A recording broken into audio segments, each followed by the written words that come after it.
बड़ी खबर भागलपुर से, जहां राष्ट्रीय प्रेस दिवस के अवसर पर प्रमंडलीय सभागार में एक भव्य कार्यक्रम का आयोजन किया गया।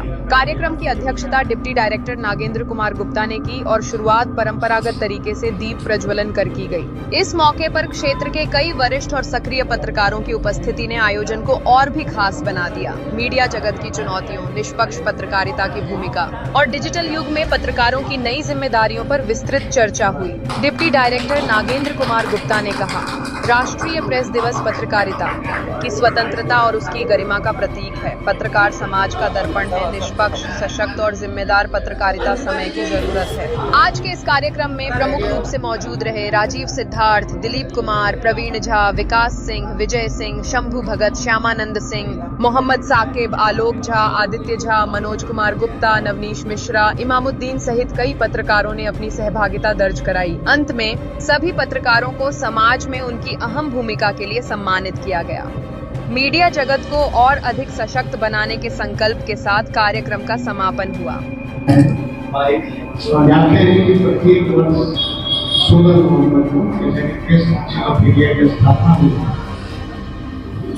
राष्ट्रीय प्रेस दिवस का आयोजन किया जाता है।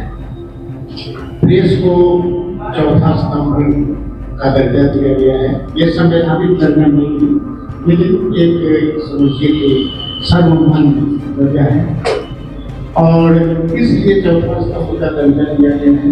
प्रेस जो है वो सरकार के कार्यों पर निगरानी रखती है और सरकार के स्तर से अगर कहीं कोई चूक हो रही है तो उससे समय समय पर अवगत करती है और अगर सरकार सुधार नहीं कर रही है तो फिर बहुत विदेशी में आक्रोश के रूप में भी प्रेस उसको बयान करती है।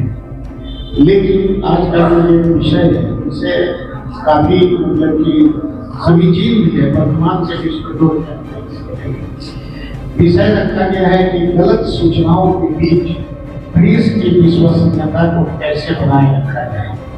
Safe guarding press credibility amidst misinformation. अभी हाल ही में आप जानते हैं कि देश के दो बड़े चैनलों के अभिनेता हमारे यहाँ आनंद, जो जाने माने अभिनेता है, इस जमाने के स्टार हैं, उनकी मौत की खबर चला दी गई। हालांकि उनके पुत्र के द्वारा काफी आक्रोश भी व्यक्त किया तो अपना काफी सम्मान प्राप्त है। ऐसा माना जाता है कि प्रेस में अगर कोई बात आ गई सही है। आज भी आप जानते हैं कि जो IAS IPS की तैयारी जो लड़के करते हैं वो the Hindu, Indian express, outlook, India today का अध्ययन करते हैं। हम लोग भी इस जमाने में तैयारी करते थे तो इन अखबारों को और इन मैगजीन में पढ़ा करते हैं।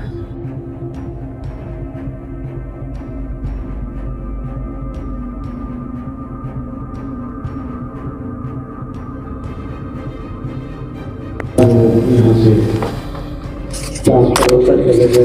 उसके बाद ये पद भी लगातार खाली था और प्रभार में ही चल रहा था। जो जिला जनसंपर्क पदाधिकारी होते वही अतिरिक्त प्रभार के अध्यक्ष उप निदेशक। ये बहुत दिनों के बाद 2024 में सरकार ने पदाधिकारी की पोस्टिंग की है। ज्वाइंट डायरेक्टर, वो भी ज्वाइंट डायरेक्टर की पोस्टिंग की। सरकार की कुछ अपनी मंशा होगी, कुछ योजना होगी, जिसके तहत यहाँ पे इतने बड़े अधिकारी को यहाँ पे लाया गया है और जिला का भी प्रभाव किया गया है। हम सभी जानते हैं कि 16 नवंबर 1966 प्रेस काउंसिल ऑफ इंडिया की स्थापना की नींव रखी गई थी। हालांकि प्रेस एक्ट जो है वो 1978 में बना था और प्रेस काउंसिल ऑफ इंडिया के जो अध्यक्ष होते हैं वो सुप्रीम कोर्ट के रिटायर्ड जज होते हैं। तो रंजना प्रकाश देसाई माननीय अध्यक्ष है और इसमें 28 सदस्य होते हैं। इसमें लोकसभा के 3 और राज्यसभा के 2 सदस्य होते हैं। अभी संगीत पात्रा जी है, काली चरण मुंडा जी है और एक से भी है लोकसभा से। और बाकी जो मेंबर होते हैं वो अधिकतर प्रेस से होते हैं, उसमें श्रमजीवी पत्रकार समिति भी होते हैं, प्रबंधन साइड के भी होते हैं, और प्रेस काउंसिल ऑफ इंडिया की स्थापना इसी उद्देश्य से की गई कि समाचार में जो सटीकता और निष्पक्षता है वो बनी रहे, प्रेस के लिए एक स्टैंडर्ड गाइडलाइन का निर्धारण हो, और अगर कोई शिकायतें प्राप्त होती है कहीं से, पब्लिक साइड से या प्रेस साइड से, तो उसकी सुनवाई करने का नियम निकाल प्रेस काउंसिल ऑफ इंडिया को दिया गया है। यह एक संवैधानिक स्वायत्त संस्था है जो अदालतें भी बुलाती हैं, सुनवाई भी करती है, डिसीजन भी देती है। कई मामले हैं जिसमें एक खगड़िया का भी मामला गया था, किसी भी उत्तर में हमारे ही एक भी ज्ञानों के खिलाफ शिकायत की और उनके विरुद्ध कार्रवाई भी हुई। वहाँ से आया था इंस्ट्रक्शन बिहार गवर्नमेंट ने कार्रवाई करता हुए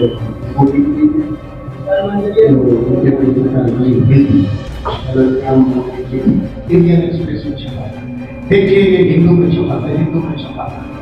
तो ये होता है कि अगर आप विश्वसनीयता कायम कर लेते हैं तो फिर वो एक पहचान बन जाती है, और इसको बनाने में काफी समय लगता है, और बना करके कायम रखना वो सबसे बड़ी बात होती है। अंग्रेजी में एक कहावत है कि success is not final, failure is not fatal, that is the coverage which counts. माने उसको बनाए रखने की जिम्मेदारी बहुत बड़ी है।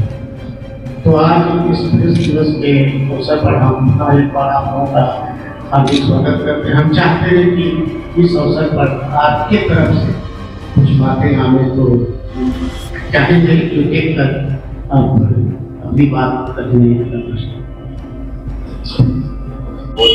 हम भूमिका रही है और हमेशा रहती भी है सर, इसके बारे में आज बताएंगे सर। देखिए, आज राष्ट्रीय प्रेस दिवस है और इस अवसर पर मैं जितने भी यहाँ भागलपुर के संवाददाता हैं, ब्यूरो चीफ हैं, स्थानीय संपादक हैं, फोटोग्राफर है, कैमरामैन हैं, सभी को मैं हार्दिक शुभकामनाएं देता हूँ।